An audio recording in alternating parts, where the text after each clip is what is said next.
Olá, boa noite. Chegando com o Jornal Jovem Pan para todo o Brasil. Muito obrigado pela sua audiência, pela sua companhia sempre. Todos os destaques desta quarta-feira, em um dia marcado pelas falas de Donald Trump sobre a Groenlândia. O Parlamento Europeu votou pela paralisação do acordo comercial entre a União Europeia e o Mercosul, que tinha sido assinado no último sábado. Nosso correspondente Luca Bassani, microfone internacional, traz as últimas informações. Afinal, Luca, a gente que acompanhou todo o trâmite nessas últimas semanas, o que pode acontecer?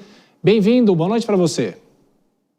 Boa noite a você, Thiago, a todos que nos acompanham. Hoje foi um dia cheio com a presença de Donald Trump no Fórum Econômico Mundial em Davos, na Suíça, falando sobre diversas questões econômicas, sobre a Groenlândia. Com certeza, mais para frente teremos também com o Fabrício Naitsky todos esses detalhes, mas em relação ao acordo Mercosul-União Europeia, o segundo crivo, o segundo filtro de 3 filtros totais foi paralisado. Na semana passada, nós comemorávamos a aprovação na Comissão Europeia, a primeira fase de aprovação deste acordo de livre comércio que busca criar a maior zona de livre comércio do mundo.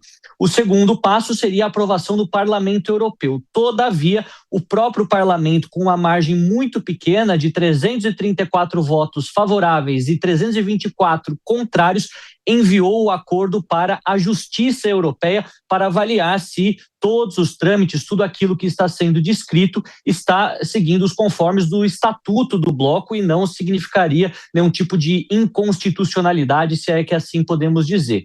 Todo esse trâmite deve demorar pelo menos 6 meses e temos sempre a possibilidade dele ser negado. Portanto, caso a Justiça Europeia considere que há alguma violação, o texto deverá retornar à Comissão Europeia, ser alterado e aprovado mais uma vez, o que pode significar maiores atrasos. No caso positivo, considerando que a Corte Europeia não encontre nenhum erro, ele seguirá para o Parlamento Europeu para a votação dos eurodeputados e, em seguida, para cada um dos 27 parlamentos nacionais dos países membros. Tudo indica, então, que neste ano de 2026 não teremos a implementação total do acordo, apesar da possibilidade da própria presidente da Comissão Europeia, Ursula von der Leyen, fazer a aplicação provisória deste acordo com as condições valendo apenas parcialmente. O governo brasileiro se manifestou dizendo que continuará trabalhando de forma intensa nos bastidores para fazer com que este acordo saia do papel o quanto antes. E o Uruguai, na mesma linha, com seu ministro das Relações Exteriores, também disse que acredita que esse é apenas um pequeno tropeço em um caminho que será bem sucedido. A gente vê, então, que do lado latino-americano, do lado sul-americano, há uma maior pressão para que isso saia do papel o quanto antes, enquanto do lado europeu há diversas partes interessadas, mas tantas outras querendo, de certa forma, boicotar este acordo, como os franceses, poloneses, os austríacos, o que pode ser uma grande dificuldade para que este sonho de mais de 25 anos se concretize. A gente vai ficar aqui acompanhando, seguindo todos os prazos, mas infelizmente não são boas as notícias por hora. Era esperado, né, Luca, que a partir do segundo semestre desse ano, alguns produtos já começassem a ter a redução de tarifas, mas agora com esse atraso poderemos ter um delay realmente de 6 meses, pelo menos a gente vai continuar de olho. E você também, nosso microfone internacional, microfone Jovem Pan Europa. Bom descanso para você, a gente volta a se falar amanhã. Vou chamar já os nossos comentaristas, Denise Campos de Toledo entrando aqui nos estúdios e no nosso telão Dora Kramer e Cristiano Vilela. Começo por você, Denise.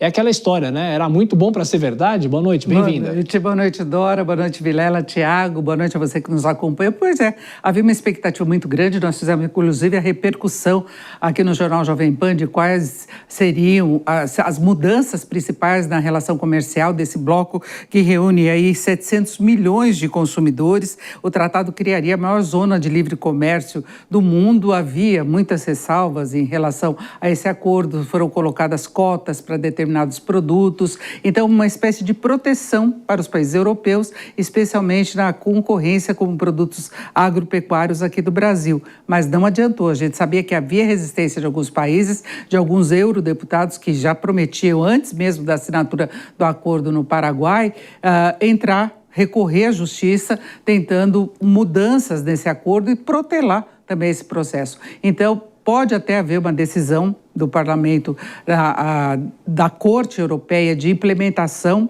temporária, mas depois retroagir. Se o julgamento for desfavorável, é muito complicado, porque seria uma intensificação do comércio com novos valores, com novas taxas, e tudo isso retroagir, ter recomposição posterior seria muito complicado. Então, a tendência é de haver um atraso mesmo na implementação dessas mudanças, embora o Brasil queira acelerar, os países do Mercosul de modo geral, essa expansão do mercado para os produtos da região, mas vamos aguardar os próximos passos. Dora, quem já esperou 26 anos para um acordo entrar em vigor, demorar mais 6 meses, tudo bem, Dora? Boa noite, bem-vinda. Boa noite, Tiago, Denise, Vilela, boa noite a todos. Olha aqui, Tiago, 6 meses na melhor das hipóteses, né? Porque já houve demora de 2 anos e há também essa expectativa de que, na pior das hipóteses, pode demorar 2 anos. Fato é que hoje, para ser assim, resumir a ópera, o acordo da União Europeia e Mercosul está suspenso. Então, aquelas comemorações todas, claro que elas valeram alguma coisa, claro que foi uma fase vencida, uma fase importante, crucial. Agora, ao longo desse 1/4 de século de negociação, a gente viu várias vezes a comemoração, dessa vez vai.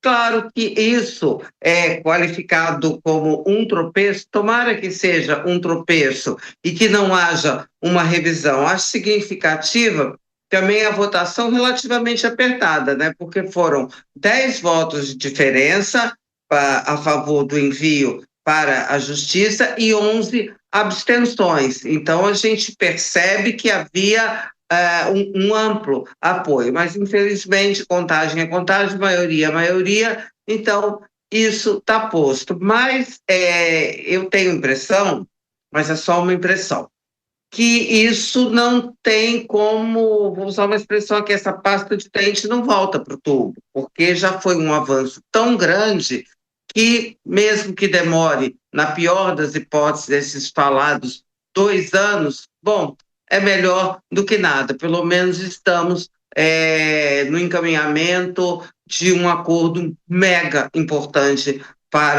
principalmente para o Brasil, uma zona de livre comércio super importante, principalmente nesse momento que estamos vivendo todas as incertezas no mundo. Cristiano Vilela, o acordo não estava em vigor, claro, mas desde que houve essa expectativa de uma assinatura, de um início não só de conversa, mas também propriamente dito entraria em vigor o acordo, as empresas aqui no Brasil, no caso, já estavam fazendo as contas, né? Agora vão ter que recolher as canetas. Pois é, Thiago, tá parecendo o VAR quando entra em cena e acaba com a alegria de muita gente, né? Uma boa noite a você, a Dora, a Denise e todos que acompanham o Jornal Jovem Pan. Olha, eu confesso que eu estava mais otimista com relação à possibilidade de finalmente ter o avanço, a formalização, a concretização desse acordo.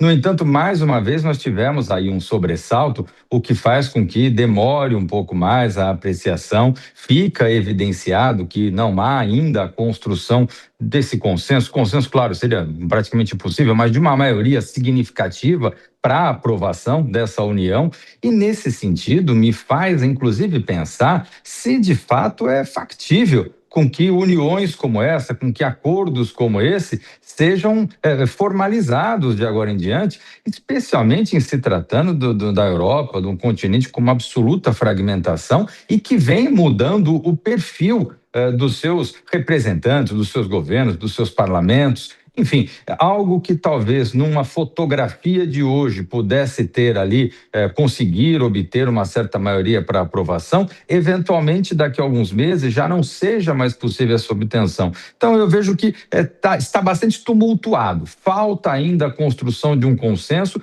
e algo muito difícil. Atores importantes, e aí tem a França especialmente, tem uma postura muito rígida no sentido contrário a esse acordo.